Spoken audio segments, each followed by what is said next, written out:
नमस्ते, मैं हूं सुरेश कुमार इकलवे और आप देख रहे हैं Hindustan news and tips. Pakistan सिर्फ राजनीतिक अस्थिरता से ही नहीं जूझ रहा है, बल्कि अब उसे टूट की चिंता भी सताने लगी है। बलूचिस्तान लिबरेशन आर्मी पाक में मची सियासी उथल पुथल के बीच कुछ बड़ा करने का प्लान कर रही है। उसने पाकिस्तान को सीधे धमकी दी है कि बाजवा अपनी फौज को लेकर वापस लौट जाए, वरना इसके लिए अंजाम भुगतने के लिए तैयार रहे। अब बलूचिस्तान अपनी आजादी के लिए अंतिम और निर्णायक जंग लड़ने जा रहा है। बलूचिस्तान लिबरेशन आर्मी ने यह धमकी ऐसे वक्त दी है जब यूक्रेन और रूस की जंग के बीच दुनिया विश्व युद्ध के मुहाने पर खड़ी है और कई क्षेत्रीय ताकतों के बीच संघर्ष के आसार बन रहे हैं। खास बात यह है कि बलूचिस्तान के फ्रीडम फाइटर को ईरान का समर्थन हासिल है। कहा जा रहा है कि यूक्रेन युद्ध विस्तार करता है तो इसका सबसे बड़ा असर पाकिस्तान पर ही पड़ेगा। पाकिस्तान में कम से कम 3 प्रांतों में विद्रोह का बिगुल बज रहा है। जंग की आग फैलने पर बलूचिस्तान, पश्तूनिस्तान और सिंध प्रांत खुद को अलग देश घोषित कर सकते हैं।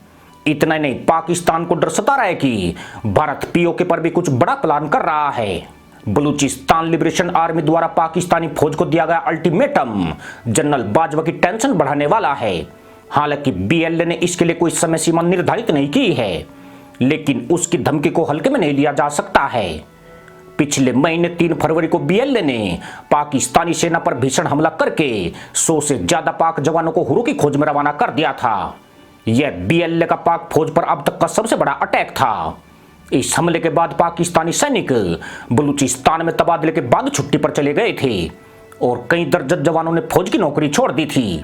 दरअसल पाकिस्तान में जारी सियासी उठापटक का फायदा उठाने के लिए बीएलए अब खुलकर हमले करने के लिए कमर कस रही है। उसने इमरान सरकार की पार्टी को समर्थन कर रही बलूचिस्तान अवामी पार्टी यानी बीए को भी चेतावनी दी है कि वो बलूचिस्तान विरोधी पाक सरकार का समर्थन करना बंद करे, वरना परिणाम भुगतने के लिए तैयार रहे। आपको बता दें कि 27 मार्च को पाकिस्तानी संसद में इमरान सरकार के खिलाफ अविश्वास प्रस्ताव पर वोटिंग होनी है। अभी तक इमरान को समर्थन कर रही बीएपी के संसद में 5 सदस्य हैं। बलूचिस्तान लिबरेशन आर्मी का मकसद पाकिस्तान में राजनीतिक अस्थिरता से जुड़ा हुआ है। अगर इमरान खान की सरकार गिरती है तो देश में गृह युद्ध जैसे हालात तैयार हो सकते हैं, जिसकी आड़ में बलूचिस्तान की आजादी की राह और आसान हो जाएगी। बीएलए की पाक फौज को धमकी को इसी परिप्रेक्ष्य में देखा जा रहा है, पर यह कोरी धमकी हो ऐसा बिल्कुल भी नहीं है। बलूचिस्तान की लड़ाई लड़ रहे स्वतंत्रता सेनानियों ने एक बड़े संघर्ष के लिए मर्ज कर लिया है। इसके बाद से बलूचिस्तान नेशनलिस्ट आर्मी पहले से कहीं अधिक ताकतवर हो गई है। अब इस समूह के साथ बलूचिस्तान रिपब्लिकन आर्मी और यूनाइटेड बलूच आर्मी जैसे ग्रुप भी जुड़ गए हैं, जो पाकिस्तानी फौज के लिए किसी बड़े खतरे की घंटी है। इन संगठनों का बीएनए में विलय का मतलब यही है कि बलूचिस्तान की 2 सबसे बड़ी जनजातियां मैरिस और बूटिस पाकिस्तान के विरुद्ध एकजुट हो गई है। यूबीए और बीआरएन इन्हीं 2 जनजातियों का संगठन है। इस साल की शुरुआत से ही बलूचिस्तान के फ्रीडम फाइटर ने कई बड़े हमले करके बलूचिस्तान की आजादी की उम्मीदें हरी कर दी है। 20 जनवरी को लाहौर के अनारकली बाजार इलाके में जाहिलों को टारगेट करके बड़ा हमला किया गया था, जिसमें 3 लोग हुरू की तलाश में भाग गए थे और इस हमले में 32 से ज्यादा घायल हुए थे। 24 दिसंबर को बलूचिस्तान के कैच जिले में 2 सैनिकों को खुदागंज की तरफ रवाना किया गया था और इसके बाद 3 फरवरी को बलूचिस्तान पाक सेना पर अब तक का सबसे बड़ा हमला किया गया था, जिसकी गूंज पूरी दुनिया में सुनाई दी थी। बलूचिस्तान लिबरेशन आर्मी कितनी ताकतवर है और पाक सेना को कैसे घुटनों पर लाने का मादा रखती है, इसका अंदाजा इसी से लग जाता है कि आज की दिनांक में उसके पास 8000 से ज्यादा खूंखार लड़ाके हैं।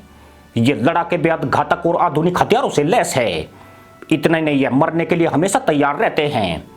कहा जाता है कि अफगान तालिबान भी इन लड़ाकों को खुलेआम प्रशिक्षण दे रहा है और ईरान से इन्हें आर्थिक और सैन्य मदद भी हासिल हो रही है। अपनी इसी बढ़ती ताकत के बाद वे पाकिस्तानी आर्मी को खुलेआम ललकार रहे हैं। ऐसे में ताजा धमकी के बाद यह संभावना तेज हो गई है कि आने वाले दिनों में बलूचिस्तान में जबरदस्त संग्राम छिड़ने वाला है। मजे की बात यह है कि बलूचिस्तान के सेनानियों को स्थानीय बलूचों का पूरा समर्थन हासिल है, जो पाक सरकार और उसकी सेना के लिए बड़ी चुनौती है। इसी के साथ अनुमति दोस्तों, जय जवान, जय किसान, जय हिंद, वंदे मातरम।